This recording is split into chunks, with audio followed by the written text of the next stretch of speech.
अस्सलामुअलैकुम, कैसे हैं आप सब लोग। मैं खूब और आपकी खैरियत नेक मतलूब। और जी जो मेरे चैनल पे न्यू है प्लीज़ इसको लाइक कीजिएगा, सब्सक्राइब कीजिएगा और अगर वीडियो अच्छी लगे तो शेयर भी कीजिएगा। और जी ये हमारी बहुत प्यारी सी रोड थी जिसको हमारी सत्यानाशी गवर्नमेंट को याद आया कि अभी आवाम को मज़ीद तंग करना है, तो उन्होंने इसको तोड़ फोड़ के मज़ीद चौड़ा कर दिया। मुझे लगता है कि उनके एयरपोर्ट्स तो अब किसी जोगे नहीं रहे हैं, तो इधर ही उन्होंने अपने जो चॉपर्स और अपने प्लेन्स हैं इधर लैंड कराने हैं। और जी डार्विन ये कहता है कि इंसान पहले एक बंदर था, लेकिन हमारा कुरान ये कहता है कि इंसान पहले बंदर ज़रूर था लेकिन कौमे लूत को बंदर बनाया गया, फिर उसके बाद उनको मार दिया गया। तो इंसानों का बंदरों से कोई ताल्लुक नहीं है। बहरहाल आले दुआले हमारे बथेरे बंदर तुरे फिरते हैं, लेकिन ये मुझे 4 टांगों वाला एक बंदर नज़र आ गया और मुझे बचपन से ही बंदर का तमाशा देखने का बड़ा ही शौक़ रहा है। और जी ये बड़ा नमाना सा कमज़ोर सा बंदा था जिसको हमारे ये एक बंदर वाले अंकल ने इतनी दफ़ा उसकी रस्सी खींच खींच के कहा कि बाजी को सलाम करो, बाजी को सलाम करो। वो बेचारा हर थोड़ी देर के बाद ना अपने सर पे हाथ रख के मुझे सलाम करने लग जाता था और मुझे ऐसे फ़ील हो रहा था जैसे मैं ना इमरान खान हूँ।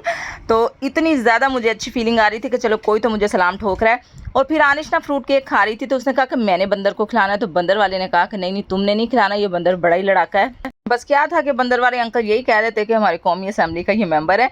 तो फिर उसके बाद उन्होंने उसको कहा कि कलाबाजियाँ खाओ, और इसकी कलाबाजियाँ देख के मुझे ये बंदर कम और ना टाइगर श्रॉफ ज़्यादा लग रहा था। और फिर इसके बाद इसने ऋतिक रोशन की तरह पुशअप्स करने शुरू कर दिए। और जी फिर बंदर ने लुडी हे जमालो पाओ पे अंजुमन की तरह डांस शुरू कर दिया। और अंजुमन जी के बारे में बड़ी मीम्स बनी होती थी कि जब वो ज़मीन पे जिस ज़मीन पे वो एक दफ़ा डांस कर देती थी उसके बाद उधर कोई फसल नहीं उगती थी। तो मुझे ऐसे ही लगा कि बस ये भी उनकी तरह ही डांस कर रहा है। लोगों के पास इंटरटेन होने को और इतनी चीज़ें हैं कि अब ये बंदर और बंदर वाले बहुत कम नज़र आते हैं। और जी रस्सी खींचने की देर थी कि बंदर ने फिर बंदरों वाली हरकतें ही शुरू कर दी। फुदक फुदक के कभी इधर को आ रहा था तो कभी उधर को जा रहा था। और फिर उसके बाद रस्सी खींची और उसने उल्टा डांस शुरू कर दिया, मतलब पुट्ठा हो गया।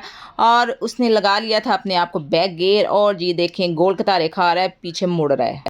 जब हम छोटे हुआ करते थे तब बंदर का तमाशा और तरह का होता था। बंदर और बंदरिया होते थे, फिर उनकी शादी भी दिखाई जाती थी। फिर एक ना बंदर को कहा जाता था कि सौरे कैमे जाइदा।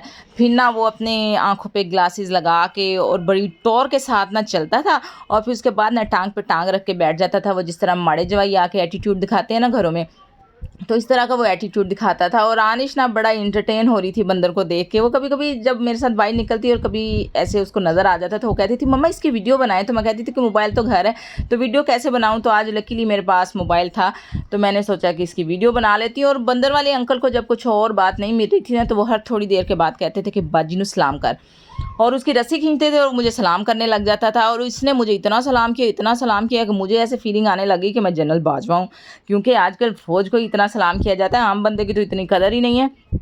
और जी फिर इसके बाद बंदर साहब को हो गई थी इचिंग स्टार्ट। पता नहीं बेचारा इधर वट्टों पे बैठा हुआ था, तो इस वजह से इसको खारिश होने शुरू होगी। और जी ये बंदर वाले अंकल की जो मिसिस हैं तो वो थी, तो मैंने सोचा कि इनका फैमिली शूट कर लिया जाए, क्योंकि अंकल ने कहा कि ये दीदी वीडियो बना। तो फिर अंकल जो थे वो इंजन बने हुए थे धुआं छोड़ने वाला, तो मैंने सोचा कि आज पूरी फैमिली का जो है फैमिली शूट हो जाना चाहिए।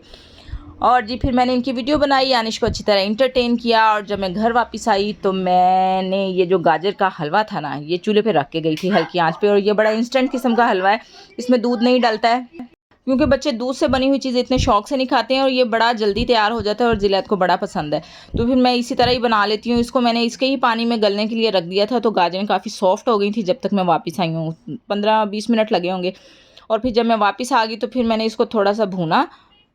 और जी उसके बाद मैंने चीनी निकाली, थोड़ी सी चीनी मैंने इसमें डाल दी थी, और थोड़ी सी चीनी अब मैं इसमें डाल रही हूँ। अपने हिसाब से जितना जो मीठा पसंद करता है वो डाल ले, क्योंकि मैं बहुत कम चीनी खाती हूँ, इसलिए मैं ज़रा मीठा कम ही रखती हूँ। और मैंने इसके अंदर डाल दी थी फिर चीनी डालने के बाद फिर मैंने इसमें डाला घी। वैसे मैं ऑयल इस्तेमाल करती हूँ, लेकिन बहुत सारी चीज़ें जो हैं वो घी में ज़्यादा अच्छी बनती हैं, मतलब भूनने वाली चीज़ें होती हैं।